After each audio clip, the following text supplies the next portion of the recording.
Assalamualaikum warahmatullahi wabarakatuh. Alhamdulillahi rabbil alamin. Wa bihi nasta'inu ala umurid dunya waddin. Wa ashhadu an la ilaha illallah wahdahu la syarika lah. Wa ashhadu anna Muhammadan abduhu wa rasuluh. Allahumma salli wa sallim ala sayyidil mursalin. Nabiyina wa maulana Muhammadin wa ala alihi wa sahbihi ajma'in. Jamaah yang dimuliakan Allah Subhanahu wa taala, kita memohon kepada Allah Subhanahu wa taala pertolongan agar bisa mendapatkan ilmu yang bermanfaat dan menghasilkan amal yang saleh dari ilmu yang kita pelajari. Allahumma anfa'na bima 'allamtana wa 'allimna ma yanfa'una warzuqna ilma.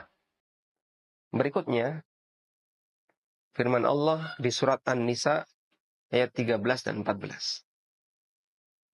Di dua ayat ini Allah Subhanahu wa taala berbicara tentang reward and punishment. Janji pahala dan ancaman hukuman bagi mereka yang memberikan respon terhadap ayat ini. Respon baik dapat janji pahala, respon buruk dapat hukuman dan ancaman. Allah Subhanahu wa taala berfirman di ayat 13. Tilka hududullah. Itulah batasan-batasan yang Allah jelaskan.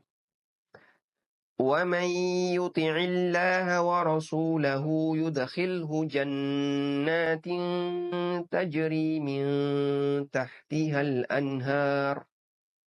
Siapa yang mentaati Allah dan Rasul-Nya dengan mengikuti batasan yang telah Allah tetapkan, yaitu membagi waris sebagaimana yang Allah jelaskan, maka Allah akan memasukkan dia ke dalam surga yang mengalir sungai-sungai di bawahnya.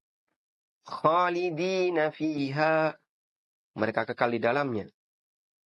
Wadzalikal fawzul azim. Dan itu merupakan keberuntungan yang besar. Wa man ya'sillaha wa rasulahu wa yata'adda hududah. Sebaliknya, siapa yang durhaka kepada Allah dan Rasul-Nya dengan tidak mau mengikuti batasan itu, dan dia melanggar hududahu, batasan itu, yudkhilhu naran khalidan fiha, maka Allah akan masukkan dia ke dalam neraka, kekal di dalamnya.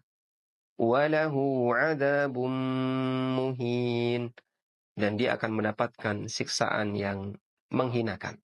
Waliyadzubillah. Allah Subhanahu wa taala memberikan hukuman disebabkan karena manusia mengedepankan hawa nafsu, sehingga dia berusaha untuk merebut apa yang bukan haknya. Allah Subhanahu wa taala berikan ancaman kepada mereka. Mereka bisa masuk ke dalam neraka. Baik. Selanjutnya kita akan bahas surat An-Nisa ayat 176. Bismillah.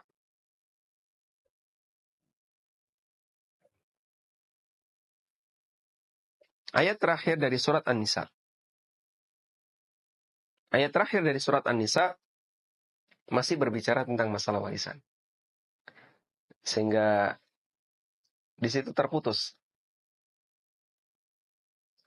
An-Nisa sampai ayat yang ke-14.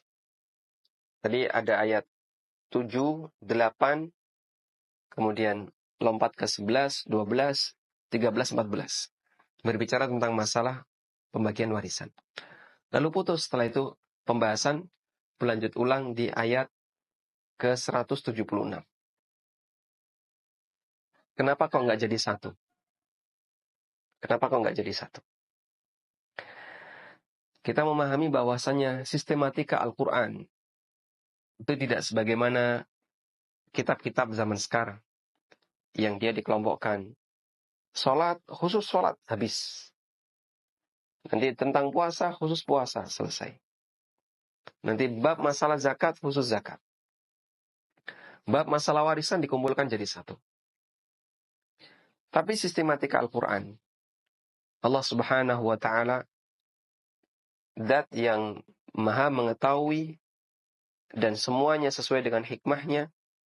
Allah letakkan pembahasan ini ada di sebagian ayat di depan, nanti lanjutannya ada di ayat tengahnya, lanjutannya lagi ada di belakang, sesuai yang dia kehendaki. Sesuai yang dia kehendaki. Tayyib. Dan itu bukti bahwa Al-Quran bukan buatan Nabi Sallallahu Alaihi Wasallam. Kalau Al-Quran adalah buatan manusia, maka bisa jadi sistematikanya tidak demikian. Dikumpulkan jadi satu. Cerita tentang Musa jadi satu. Cerita tentang Ibrahim jadi satu. Tapi ternyata tidak. Cerita tentang Musa di Al-Baqarah Allah cuplik sebagian. Nanti di surat yang lain ada sebagian. Di surat yang lain ada sebagian. Dan kadang ada pengulangan.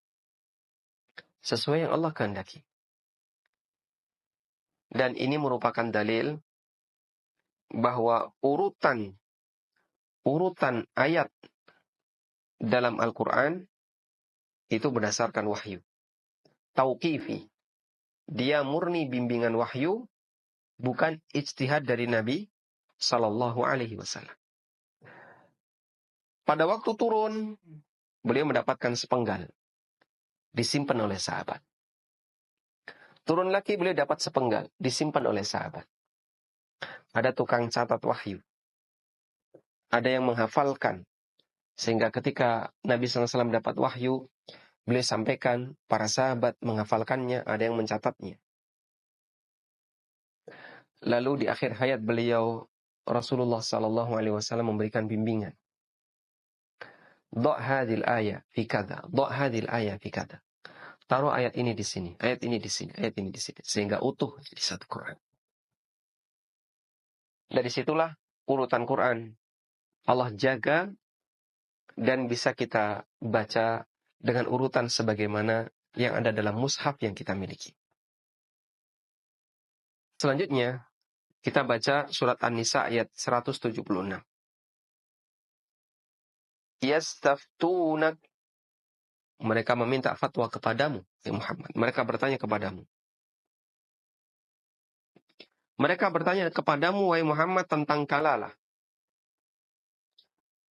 Lalu Allah Ta'ala berfirman, Qulillahu yuftikum fil kalalah. Katakanlah, Allah memberikan fatwa. Masya Allah. Allah berikan fatwa. Allah berikan fatwa kepada kalian tentang kalalah. Ya. Inimru'un halaka laysa lahu waladu wa lahu ukhtun falaha nisfu ma tarak. Jika ada orang yang mati, laysa lahu walad, dan dia tidak punya anak. Dan juga tidak punya walid, tidak punya bapak. Maksudnya bapaknya sudah meninggal dunia. Walahu ukhtun, dan dia punya saudara perempuan, yaitu saudara perempuan kandung.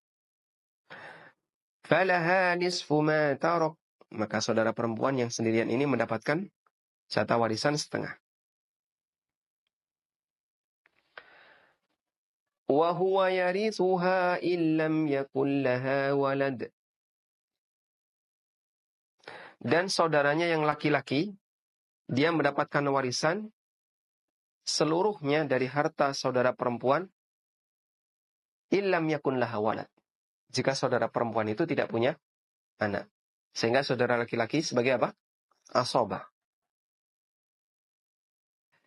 فَإِنْ كَانَتَ اثْنَتَيْنِ فَلَهُمَا الثُّلُثَانِ مِمَّا تَرَكَ.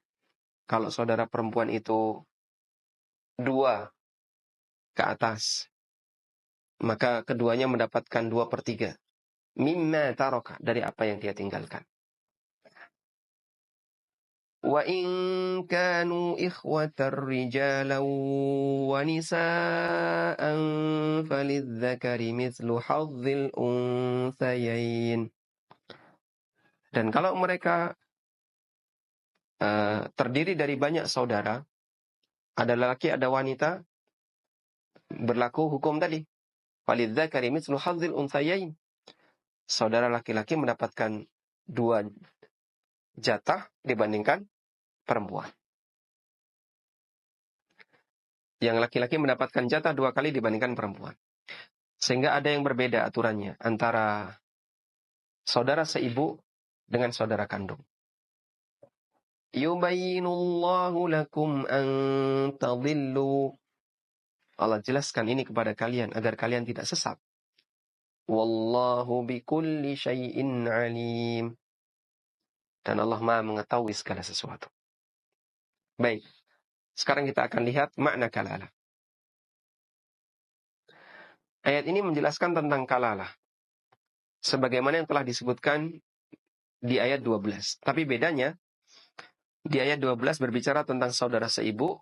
Di ayat ini berbicara tentang saudara kandung. Kalalah adalah orang yang meninggal sementara dia tidak memiliki anak dan tidak memiliki bapak. Maksudnya bapaknya sudah meninggal. Artinya ayahnya telah meninggal sebelumnya. Sehingga ahli waris yang ada di sekitarnya adalah saudaranya. Dan disitulah kenapa disebut kalalah. Kalalah itu berasal dari kata iklil. Yang artinya, iklil artinya mahkota. Dia melingkar di kepala. Disebut kalalah karena mayit dikelilingi oleh ahli waris yang berada di sampingnya, yaitu saudara-saudaranya. Sementara tidak ada bagian atas, maksudnya bapak sudah meninggal, dan dia tidak punya anak sehingga tidak ada di bagian bawah. Seperti mahkota yang melingkar. Nabi SAW menyebut ayat ini dengan ayatus saif, ayat musim panas. Karena ayat ini diturunkan di musim panas. Umar radhiyallahu anhu pernah bertanya kepada Nabi SAW tentang makna kalalah. Lalu Nabi SAW mengatakan kepada Umar, "Ya Umar, ala takfika ayatus saif. Ala takfika ayatus saif allati fi akhir suratin nisa." Wahai Umar, tidakkah cukup bagi kamu penjelasan ayatus saif yang itu ada di akhir surat An-Nisa? As-Suyuti membawakan keterangan dari Al-Wahidi. Anzalallahu fil kalalati ayatain. Allah menurunkan penjelasan tentang kalalah di 2 ayat. Ihdahuma, yang pertama fisyita. Yang pertama ayat kalalah yang berada di musim dingin. Allah turunkan di musim dingin. Wahiyallati fi awwali suratin nisa. Dan itu adalah ayat kalalah yang Allah sebutkan di awal surat An-Nisa. Wal ukhra, sementara ayat kalalah yang kedua adalah fi saif, ketika musim panas. Wahiyallati fi akhiriha, dan itu berada di ujung surat An-Nisa. Walhamdulillahirabbil alamin. Sekarang kita baca seperti apa ketentuan kalalah. Saudara perempuan sendirian, artinya tidak ada saudara laki-laki. Misalnya ada 2 orang bersaudara, laki dan perempuan. Yang laki ini mati. Dan dia belum menikah. Gak punya anak. Dan bapak sudah meninggal. Maka ini kalalah. Sehingga saudara perempuan ini sendirian sebagai ahli waris. Maka dia mendapatkan jatah setengah. Jika mayit dalam kondisi kalah, maksudnya adalah tidak punya anak dan tidak ada bapak. Bapak sudah meninggal.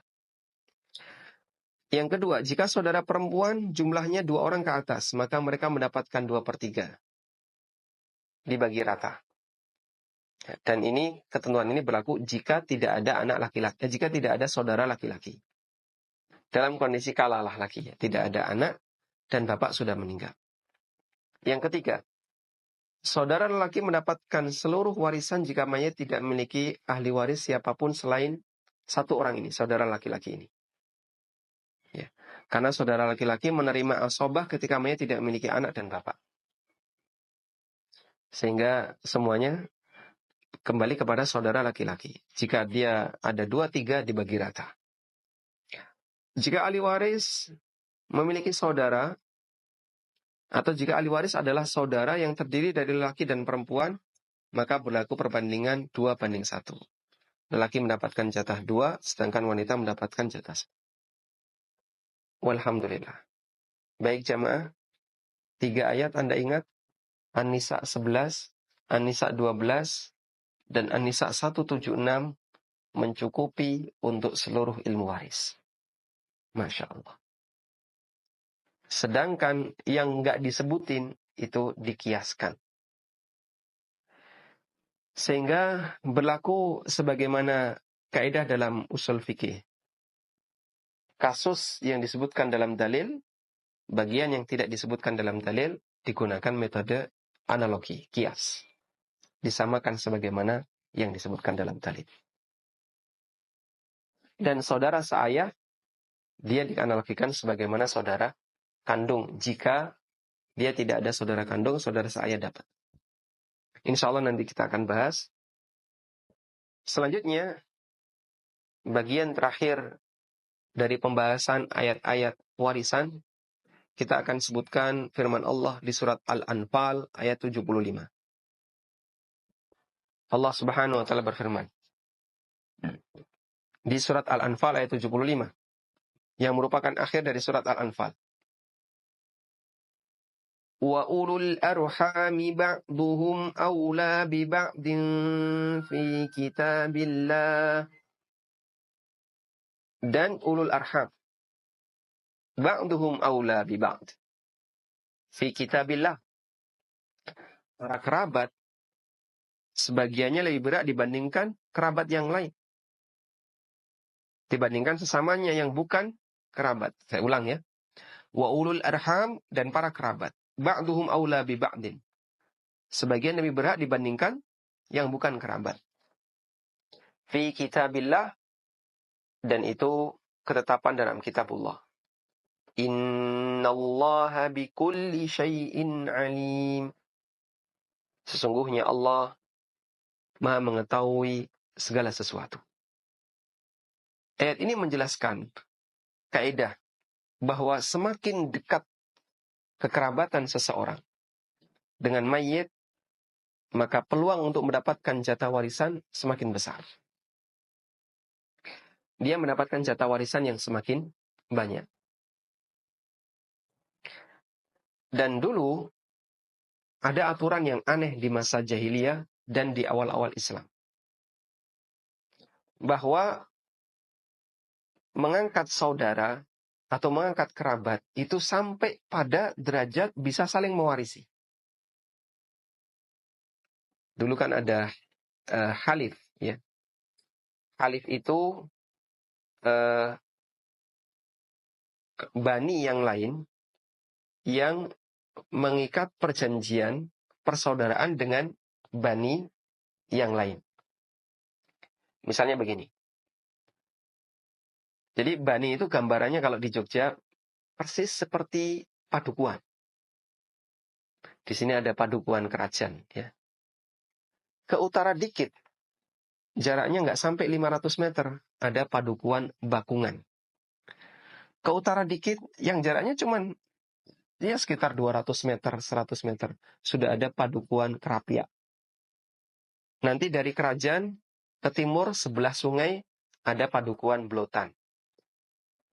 Nanti ke arah timur ke sono ada padukuan Sono. Jadi dia kecil-kecil. Dan dulu suku di Arab juga seperti itu, kecil-kecil. Padukuan-padukuan. Dan masing-masing ada pemimpinnya. Nah, padukuan ini sangat beresiko jika dia nggak punya kawan. Karena kan dia kecil. Ketika dia diserang oleh padukuan yang lain, maka bisa jadi kalau dia nggak punya kekuatan yang lebih, gampang kalah. Maka mereka punya halif. Sehingga kerjasama. Padukuan ini kerjasama dengan padukuan sebelahnya. Atau kerjasama dengan padukuan yang lebih jauh. Dan mereka mengikat perjanjian. Jika nanti saya diserang, kamu harus ikut bantu. Kamu diserang, saya ikut bantu. Itu perjanjiannya. Dan dulu ada juga personal yang seperti itu. Dia mengangkat saudara B, A, bersaudara dengan B. Lalu mereka mengikat perjanjian seia sekata. Jika salah satu mati, ini dapat warisan. Masya Allah. Dan itu dibatalkan dalam Islam. Ulul arham ba'duhum awla bi ba'din fi kitabillah. Kerabat itu yang lebih berhak. Sehingga yang bukan kerabat, dia tidak berhak untuk mendapatkan warisan. Meskipun dulunya punya kedekatan. Ibnu Katsir membawakan keterangan Abu Bakar As-Siddiq radhiyallahu anhu tentang ayat di atas. Wal ayatul lati khatama biha surat Al-Anfal. Anzalaha fi ulil arham.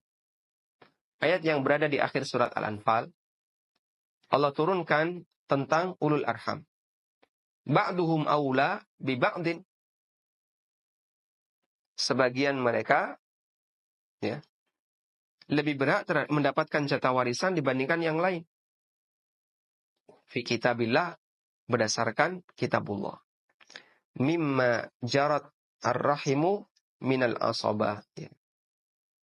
Yang itu merupakan kerabat asobah yang dia mendapatkan jatah lebih banyak karena dia dekat dengan mayit. Wallahu ta'ala. Baik. Kenapa kerabat ini mendapatkan jatah warisan lebih banyak? Karena jika mayit ini ketika masih hidup punya resiko, maka yang lebih banyak menanggung resiko adalah kerabatnya.